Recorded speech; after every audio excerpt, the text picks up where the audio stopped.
ఏది ఇది తోట మీదేనా? మాదే. ఎంత ఉంటుంది ఇదే? అరెకరం ఉంటుంది కదా. అరేగ్రామా?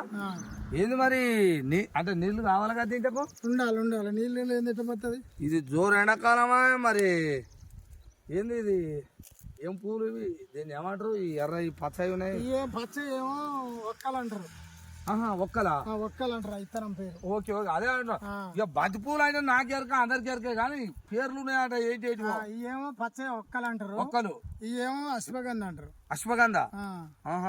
అయితే గుండ్లపల్లికి పోయి శేఖర్ రెడ్డి పటేల్ అని ఉంటాడు. ఏడా? గుండ్లపల్లి నల్గొండ పక్కన. Okay okay. ఆయన నర్సరీ పెట్టిండు. ఇక నాకు ఎప్పుడు నార ఆయనే ఇస్తాడు. ఎప్పుడెప్పుడు వేస్తావా? ఇప్పుడు 10 ఏళ్ళ నేను ఏమవుతుంది. 10 ఏళ్ళ నుంచి? 10 ఏళ్ళ నుంచి అయింది. అప్పుడు ఈ అగ్రికల్చర్ వాళ్ళు పెద్ద మేడం ఉండే ఒక అది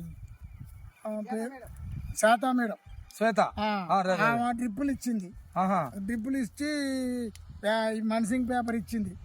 ఇవి పుచ్చేసిన పుచ్చకా నుంచి మళ్ళీ బంతి వేసిన బంతి కా నుంచి మళ్ళీ ప్రతి ఒక్కటి ఏట వేస్తూనే ఉంటా నేను. ఏదో ఒకటి వేస్తూనే ఉంటావు. అయితే ఇప్పుడు మళ్ళా ఆ శాత మేడం పోయి ఇప్పుడు రామసాగర్ సార్ అని వచ్చిండు. ఆయన కూడా దేవుడు పాపం నాకు ఈ పేపర్ ఇస్తూనే ఉంటాడు, డ్రిప్పులు ఇస్తూనే ఉంటాడు. ఏదైనా తెగులు వస్తే దానికి సలహా చెప్తాడు మందు కొట్టమని. వాళ్ళ పుణ్యాన్నే నేను మొత్తం మీద మంచిగా ప్రతి సంవత్సరం నేను పూలు లేనిది ఎప్పుడు ఉంటది ఇక అంతే. ఏ రోజులలో అయినా పూలు ఉంటాయి. మరి నువ్వు ఈ పూలు పెళ్లిళ్ళకు పంపిస్తావా? వాళ్ళే వస్తారు. ఒకళ్ళు 10 కిలోలు 20 కిలోలు క్వింటలు అని వస్తూనే ఉంటారు. తెంపిస్తూనే ఉంటా.